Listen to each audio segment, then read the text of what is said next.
In a country like India, we are busy in increasing the standards of our lives, but there are areas where basic services are not available. Over one-third of India's population reside in that area. Approximately 65 million people are not sure about how long they have the access to food, shelter, and clothing. Apart from this, the literacy rate among these people is just 17.7%. Developing a nation is not just the higher standards of urban area, but the upliftment of rural areas also. But who takes the initiative for this today? Pune, also known as the education hub of India, has one-third of its population living in slum area. For the underprivileged people in India, education is perceived as a high-priced luxury. Many struggle for the basic necessities where families are unable to provide proper food and education to their children, also known as the pillars of the nation. But who takes care of the education of these slum children? Within the population of 2.5 million people, there are few who are investing in these pillars of the nation. What do you see is the street here, and that's where I was going one day on Saturday, basically, and I saw a couple of students here playing and studying something, so I was a little bit curious to understand, what's going on. And what I realized that there is a NGO called Awakening Jagrati, and they were conducting some classes, but they were out of fund and they were not able to give the nutrition, and the strength of the kids were very less. So that's where I decided why can't I come in and help these kids. So I started giving them nutrition by myself on Saturday, and what I realized after 4 weeks that only on Saturday the strength used to go from, let's say, 10 every day to 40 on Saturday. So that's where I realized that the nutrition or the food is something which is actually attracting them and keeping them close to the study.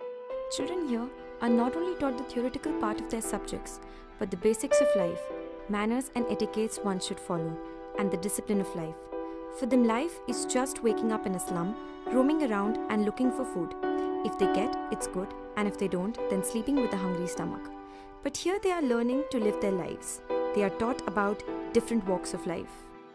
So next question was how you really provide them the food on day-to-day basis, because I'm a working guy. So what I did is I tied up with one Anna. He's a Idlewala Anna who's he has a stall there in front of the Hariganga Society. And so I contacted him. I told him about my idea, what I'm trying to do here, and he was very handy. In fact, he said that he will provide the idlis on daily basis, as well as he'll add 10% more idlis on behalf of him. So he was kind enough to give the enough quantity of idlis in a reasonable price on day-to-day basis, so that these kids can be fed every day and they remain attached with the study.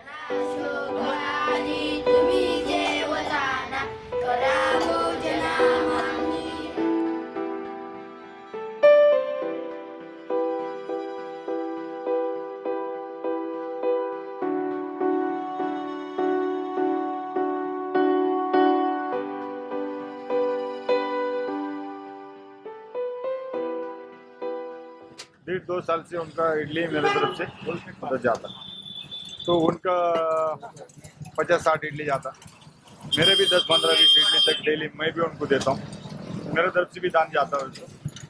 अभी 2 महीने से 2 जगह देता है, मतलब पहले सिर्फ इधर, अभी और किधर तो सर आके लेके जाते हैं 2 जगह डेली। हफ्ते में 6 दिन, सिर्फ संडे को नहीं है, बाकी हफ्ते 6 दिन, सोमवार से शनिवार तक रोज 11 बजे।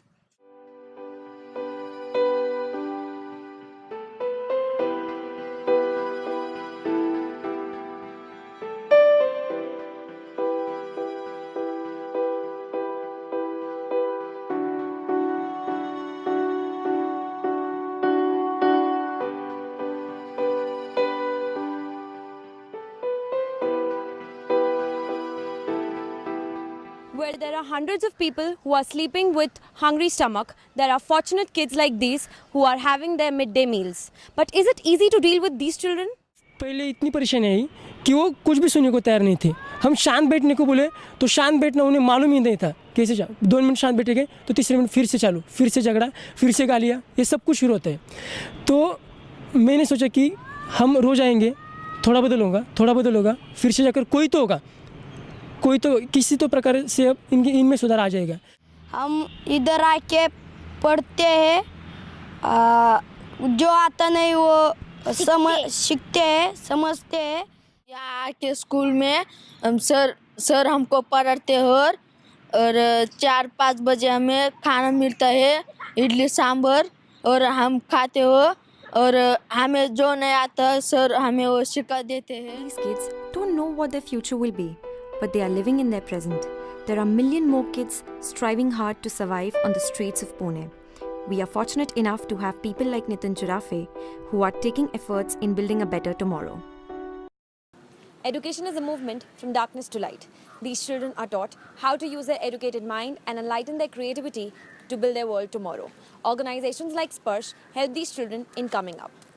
There are thousands more slums where people like you and me need to take the initiative and help them build their world tomorrow. This is Mansi Purohit with camera person Saurav Kalyani reporting from CMedia News, Pune.